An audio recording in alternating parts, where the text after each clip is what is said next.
네, 특혜 해명 저희가 이렇게 제목을 잡아봤는데요. 정호영 보건복지부 장관 후보자 관련된 내용입니다. 자, 지금 아빠 찬스 의혹이 확산되는 모양새입니다. 이 자녀의 대학 편입 문제, 자녀 여러 가지 문제들이 지금 불거지고 있는 상황에서 오늘 오후 2시에 정호영 장관 후보자가 직접 이 해명 기자회견을 가질 예정입니다.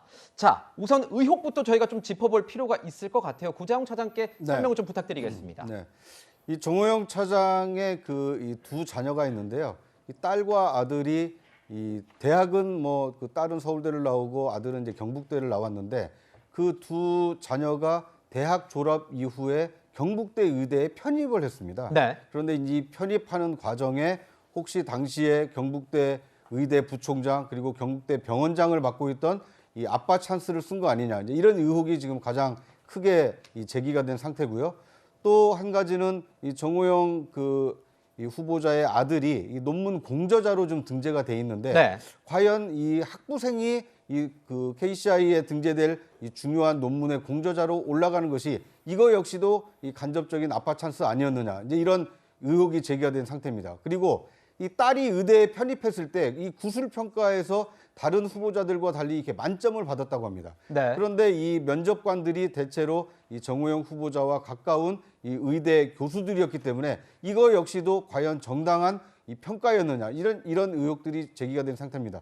그리고 최근에 불거진 의혹 중에 하나는 정호영 후보자의 아들이 당초에는 그 2급 현역 판정을 받았다가 나중에 이 척추관 협착증 증세로 나중에 이제 4급 이 사회복무요원으로 변경이 됐는데 이때 이 4급으로 변경됐을 때 병원이 또 묘하게도 이 부친인 정호영 후보자가 근무하고 있던 이 경북대 병원이다 보니까 근데 이런 딸과 아들의 편입학 그리고 아들의 논문 등재 그리고 아들의 병역이 2급에서 4급으로 조정되는 과정에 당시 경북대 의대 부총장 그리고 경북대 병원장으로 있었던 아버지 정호영 후보자의 영향력이 행사된 거 아니냐, 이런 총체적인 아빠 찬스 논란에 지금 휩싸여 있는 상황입니다. 네, 이런 여러 의혹들에 대해서 이 정호영 후보자는 사실 무근이다, 아주 선을 긋고 있습니다. 그 목소리 들어보시죠. 아빠 논문에 이름 올렸다는 그런 좀 허위 보도는 없었으면 좋겠습니다. 그 대학 교수는 그 대학이 서울대 교수라고 해서 서울대에는 자녀를 못 보냅니까? 아빠가 졸업한 학교를 가고 싶었겠죠. 네, 지금 이제 사실 무근이라는 그런 목소리를 같이 함께 들었는데 이런 여러 가지 의혹들이 쭉 제기되는 게요. 이제 정치권 또 여러 분야에서 조국 전 장관 시즌2 아니냐, 이런 비판 나오고요, 단장님. 그리고 이 워낙에 이제 공정과 상식을 키워드로 당선이 된 윤석열 당선인이지 않습니까? 이런 후보자에 대한 의혹들이 나오는 게 정부 출범도 전에 좀 악영향인 거 아니냐, 이런 분석들이 있는 게 사실입니다만. 일단 제가 생각하는 중요한 원칙은 불법이냐 아니냐 여부보다는 국민 눈높이에 맞냐 안 맞냐, 훨씬 더 깐깐한 원칙을 세우고 인사 검증을 해야 된다라고 보고요. 제가 여러 방송에서도 이번 주 내내 누누이 강조했습니다만 국민의힘이 과거 조국 전 장관에게 제시했던 기준이 더 엄격해지면 엄격해져야지 정권 교체했다고 그게 느슨해져서는 안 됩니다. 다만 오늘 오후 2시에 정호영 후보자가 기자회견을 통해 여러 가지 해명을 한다고 하니까요. 그렇죠. 일단 그 첫 번째 구체적 해명이 오늘 직접 나오는 셈이거든요. 네. 이걸 보고 국민이 납득할 수 있는 해명인지 아닌지 판단해야 할 것 같은데요. 제가 한 가지 아쉽게 느껴지는 거. 이 기자분들이 보통 인사청문회 준비단 출근길에 나가서 대기하고 후보자의 여러 가지 멘트를 따기 위해서 노력하지 않습니까? 물어보죠. 그 과정에서 좀 더 낮고 겸허한 자세로 이런 논란을 일으킨 것 자체가 송구하다고 말씀하셨으면 좀 더 좋았겠다라는 아쉬움은 좀 느껴지는데요. 일단 오후 2시에 기자회견을 봐야겠지만 그 기자회견 이후에 국민의 여론, 거기에 대해서 이 당선인 측과 인수위 그리고 국민의힘 모두가 정말 민감하게 그리고 겸손하고 낮은 자세로 대응해야 된다고 생각합니다. 네, 정호영 후보자 관련해서는 새로운 의혹들이 나오고 있습니다. 저희 채널 A에서도 이 취재를 통해서 밝혀낸 내용이 있는데 과거 다녀온 해외 출장 4년이 지난 최근에야 늑장 신고를 했는데 거기에 또 서류도 허점 투성이다. 이런 얘기들이 계속 나오고 있어서 저희가 취재 의혹 보도 해드린 적이 있습니다. 오늘 여기에 관련해서도 정 후보자가 얘기를 할 수 있을지 좀 궁금한 상황이고, 자, 저희가 또 단독 보도를 했던 게 이겁니다, 단장님. 이 인사청문 자체, 인사 검증 자체가 굉장히 인수위에서 늦게 이루어졌다. 거의 할 시간이 없었다. 한 이틀 정도 많으면 이틀 정도 아니었을까 정 후보자에 대해서 이런 얘기가 나오면서 이 인사검증 과정이 굉장히 부족했다 이런 얘기 나오는데 사실입니까? 어떻게 보세요? 뭐 해당 단독 보도 저도 잘 봤고요. 네. 인사 검증 동의를 발표 뭐 한 이틀 전에 했다던가 그렇죠. 하는 네. 이 후보자 본인의 답변이 있었던 것 같습니다. 그렇죠. 그런데 오늘 인수위 측에서 나온 이야기를 한번 보니까요. 이 정호영 후보자 같은 경우는 과거 경북대 병원장이 될 때 박근혜 정부에서도 검증을 한번 받았고 문재인 정부에서도 인사 검증을 받은 이력이 있었기 때문에 이미 지난 인사 검증 통과 기록이 조금 이번 인사 추천 과정에서 크게 작용을 했던 것 같습니다. 네. 하지만 뭐 그런 게 국민 앞에 이 변명하는 면피의 이유가 될 수는 없고요. 어쨌든 언론이 보도를 해서 집중적으로 의혹을 제기한 만큼 제기된 의혹에 대해서는 성실하게 답을 해야 하고 저는 뭐 정호영 후보자의 여러 의혹 중에서 표창장을 위조했다거나 하지도 않은 봉사활동을 했다거나 이런 부분에 대해서는 아직 나온 게 없지만 네. 어쨌든 국민들이 고개를 갸웃거릴만 하고 의혹을 가질만 하거든요. 그러면 그 자체가 좀 송구스럽다. 그런 마음으로 낮은 자세로 계속 임해야 된다는 생각이 듭니다. 네. 네, 자 이런 상황에서 민주당 총공세 아주 강력한 비판 연일 이어가고 있습니다. 영상으로 만나보시죠. 윤석열 당선인은 공정과 정의를 내세우고 당선이 됐습니다. 만약 윤 당선인이 조국 전 장관에게 적용했던 잣대를 자신과 측근에게는 적용하지 않는다면 국민이 나서서 심판할 것입니다.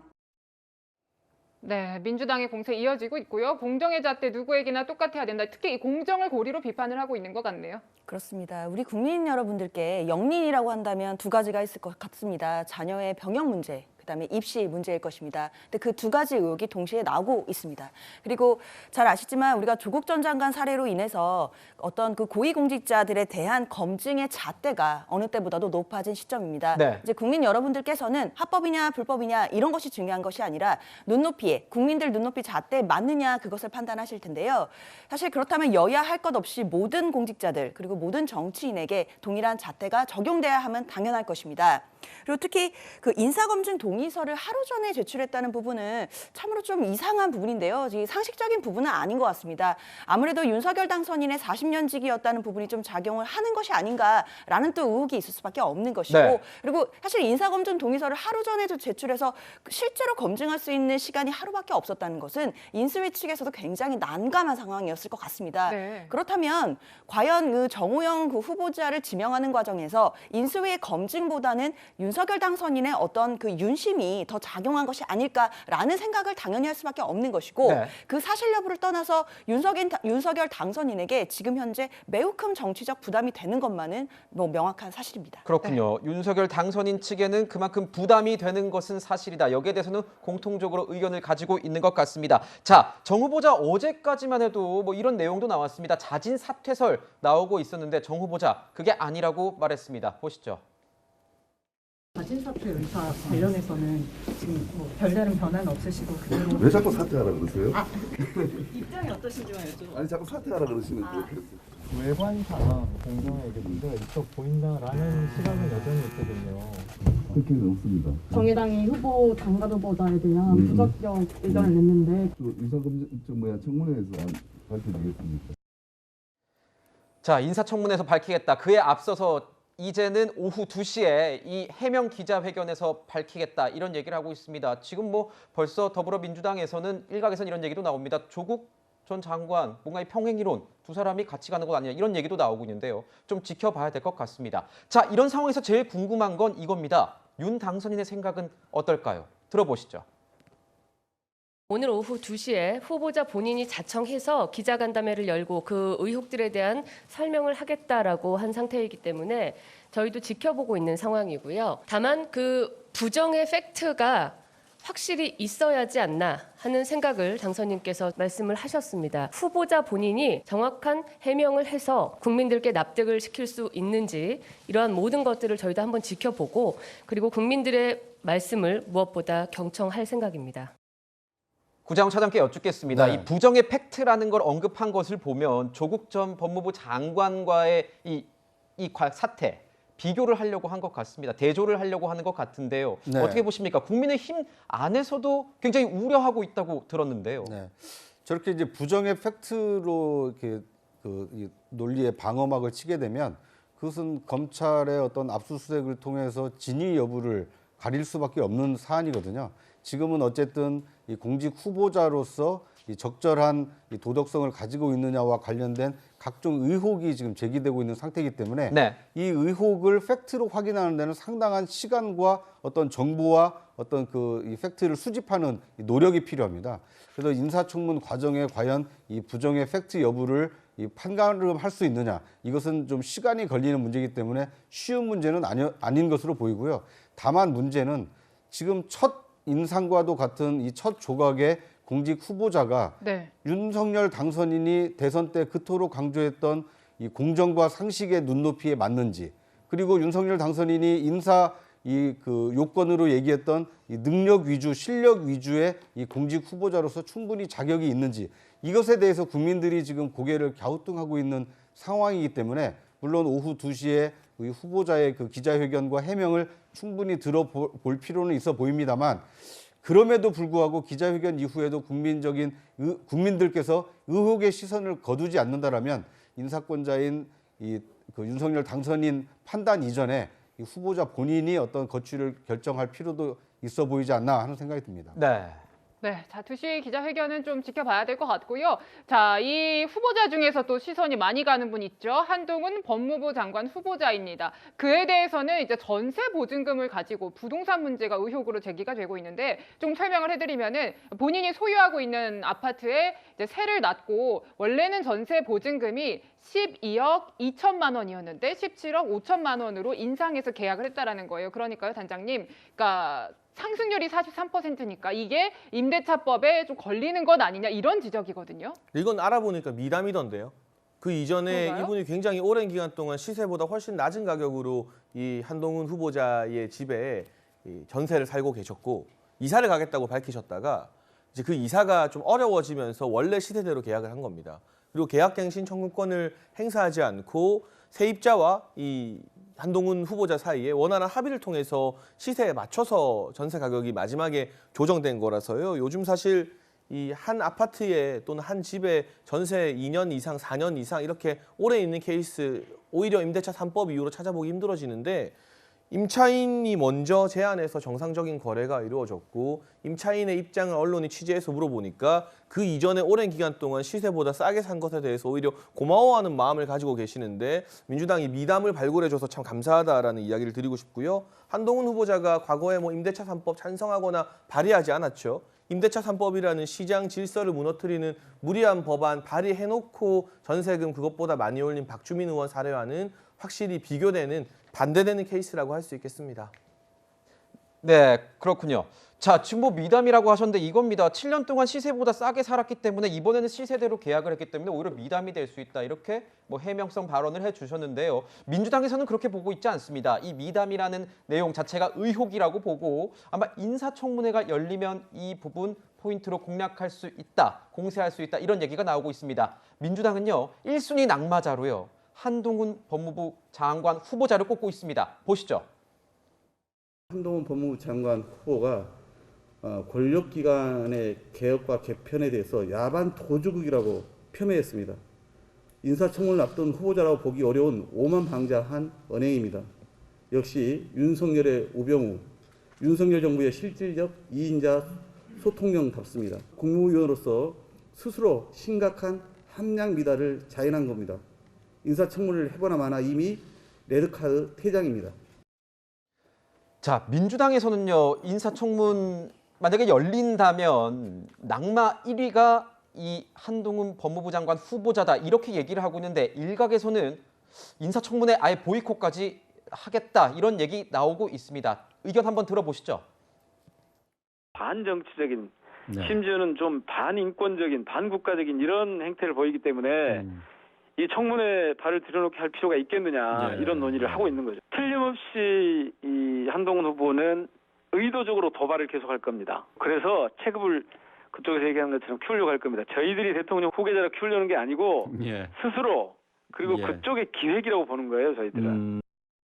네, 지금 뭐 민주당에서는 이렇게 얘기하고 있는 것 아니겠습니까? 한동훈이 지금은 검사장이죠. 굉장히 이 검수완박 법안에 대해서 반발하고 반대하는 입장을 세게 내니까 오만방자하다, 이런 얘기 나오면서 오히려 이런 모습이 체급을 키우고 있다. 그러니 우리가 체급 키우기 전에 아예 인사청문회 거부하겠다, 이런 얘기도 나온다는 겁니다. 그런데 저는 인사청문회 거부한 적은 이때까지 국회 취재하면서 없었던 것 같은데 어떻습니까? 진짜 거부할 수 있는 겁니까? 사실 우리가 예전에 조국 전 장관 청문회를 그 당시에 이제 자유한국당이었죠. 그때도 거부를 하려고 검토했던 적이 있긴 있었습니다. 네. 사실 뭐 지금 이준석 대표가 우리가 뭐 민주당에서 뭐 청문회 보이콧 얘기가 나오니까 뭐 두려워서 그러느냐 뭐 이런 말씀도 하셨는데 사실 그렇다면 예전에 조국 전 장관 청문회를 보이콧하시려고 했을 때 그때도 뭐 조국 전 장관이 두려워서 그랬던 건 아니지 않겠습니까? 네. 뭐 두렵다 이런 것보다는 사실 청문회 자체를 거칠 만한 자격 요건이 있느냐 이 부분에 방점이 찍혀 있는 것 같습니다. 그렇군요. 예, 그렇습니다. 일단 한동훈 그 장관 후보자가 그동안 이제 윤석열 라인의 어떤 그 검사장으로서 또 보여줬던 행태나 모든 부분에서 또 민주당에서는 법무부 장관 후보로서 적절하지 않다라는 것이기 때문에 청문회 자체를 뭐 이걸 개최할 필요가 있느냐라는 측의 뭐 재판으로 말한다면 거의 각하될 만한 사연이 있다라고 보고 네. 있어서 지금 보이콧을 검토하는 것이지 일단 지금 보이콧 자체가 결정된 것은 전혀 아니고요. 네. 그리고 다만 이제 민주당 내부에서도 검수완박과 관련된 즉 수사권과 기소권을 완전히 분리하는 부분과 관련해서는 네. 다 의견이 대부분 일치했지만 속도 부분에서 이견이 약간 있었거든요. 근데 그 부분에 대해서도 오히려 한동훈 검사장이 장관 후보자로 지명되면서 그 검수완박 법안을 더 밀어붙여야 되는 명분이 더 더해졌다 이런 얘기까지 나오고 있기 때문에 앞으로 네. 좀 더 지켜봐야 될 것 같습니다. 그런데 차장님, 저는 네. 이런 생각이 있습니다. 만약에 이렇게 반대할 거면 국회에서는 이 대여론의 전쟁 펼쳐지는 거 아니겠습니까? 네. 한동훈 검사장이 만약에 문제가 있다면 문제를 더 들춰내서 뭔가 민주당에 유리한 것으로 만드는 것도 전략인 것 같은데 네. 왜 보이콧하겠다고 나오는 거죠? 그러니까 앵커의 시각이 국민의 상식에 부합을 하고요. 말은 보이콧 거부라고 하지만 사실상 장관 임명을 방조하겠다는 것이거든요. 네. 그러니까 인사청문 보고서가 채택이 안 된다고 해서 장관 임명이 철회되지는 않거든요. 그러니까 인사청문 보고서 채택 이후에도 그 인사권자가 임명을 강행하게 돼 있는 것이 현행 국회법입니다. 만약에 부적절한 인사를 그 장관으로 임명하는 것을 막겠다라는 의지가 민주당이 강하다라면 지금 검수완박과 관련된 관련 법을 제출하듯이 인사청문법을 강화하는 법안을 제출하면 됩니다. 국회에서 인사청문회가 거부되거나 또는 인사청문 보고서가 채택이 거부된 그 국무위원 후보자에 대해서는 장관으로 임명할 수 없다. 이제 이런 인사청문 규정을 엄격하게 적용하도록 이 법 개정을 충분히 할 수 있음에도 불구하고 네. 한동훈 후보자에 대해서 인사청문회를 보이콧하겠다, 거부하겠다. 이것은 말로는 보이콧하고 말로는 거부한 것이지만 국민 앞에서 한동훈 후보자와 논리 대결을 하거나 아니면 잘잘못을 따질 만한 어떤 자신감이 있다라면 보이콧할 이유가 없고 거부할 이유가 없는 거 아니겠습니까? 그토록 문제가 많다라고 민주당의 주장을 하고 있는 것이 사실이라면 네. 오히려 안 하겠다라는 청문회라도 하루짜리를 이틀이라도 연장을 해서 오히려 국민들이 속 시원히 알 수 있도록 이 청문회를 하는 것이 국민이 요구하는 인사청문회가 아닐까 하는 생각이 듭니다. 네. 네, 그러니까 청문회의 필요성을 언급해 주셨는데 이 보이콧 검토를 한다라는 분위기에 대해서 인수위 측의 목소리도 한번 이어서 들어보시겠습니다. 민주당이 국민의힘과 함께 그 국회에서 청문회를 잘 치러주시는 것은 국민 앞에 책임을 다하는 일입니다. 거부하는 것 자체가 국민들께서 상식적으로 납득하실 수 있는 일인지 다만 당선인과 저희 인수위가 거론할 문제가 아니라 국회에서 해결하실 문제다. 네, 목소리 함께 들었는데, 그러니까 특히 이 문제에 대해서 이준석 대표 같은 경우에는 민주당의 두려움이 느껴진다라고 분석을 했어요. 단장님도 그렇게 생각하시는지 공감하는지도 궁금합니다. 지금 법무부 인사청문회는 법사위예요. 민주당 의원들 숫자가 국민의힘 의원 숫자보다 훨씬 더 많아요. 그럼 발언권이나 발언 시간이 네. 거의 2배 이상 국민의힘보다 민주당 쪽으로 보장이 될 겁니다. 완전히 기울어진 운동장이거든요. 왜냐하면 의석수가 많기 때문이죠. 그런데 그 기울어진 운동장에서 국민들 지켜보는 가운데 한동훈 법무부 장관 후보자를 꺾을 자신이 없다는 거 아니겠습니까? 이길 자신이 있으면 왜 청문회 안 하겠어요? 이거 아마 시청률이 몇십 %가 나올지 모르는 이번 1기 내각 최고의 히트 청문회가 될 텐데 결국 지난번 이제 윤석열 당선인이 검찰총장 시절로 국정감사에 나왔던 이제 2년 전 10월에 악몽이 민주당에서 되살아나는 것 같습니다. 그때도 법사위에 민주당 의원들 많았죠. 그런데 윤석열 당시 검찰총장에게 완전히 밀려서 이 확고한 대선 주자로 그 국감이 중요한 단계적 역할을 했거든요. 이번에도 그런 어떤 청문회가 될까 봐 한동훈 법무부 장관 후보자를 소위 말하는 슈퍼스타로 만들어줄까 봐 민주당이 지레 겁을 먹고 있는 것 같은데요. 자신 있으면 국민들 앞에서 또 국회의원들 카메라 정말 좋아하거든요. 카메라 다 생중계할 텐데 청문회 못할 이유가 없습니다. 네. 네, 자 주요 장관 후보자들 관련한 여러 가지 의혹 짚어봤고요. 여야의 전면전이 펼쳐질 인사청문회 전국 전망해봤습니다. 자, 코앞으로 다가왔습니다. 지방선거 내용 다뤄보겠습니다.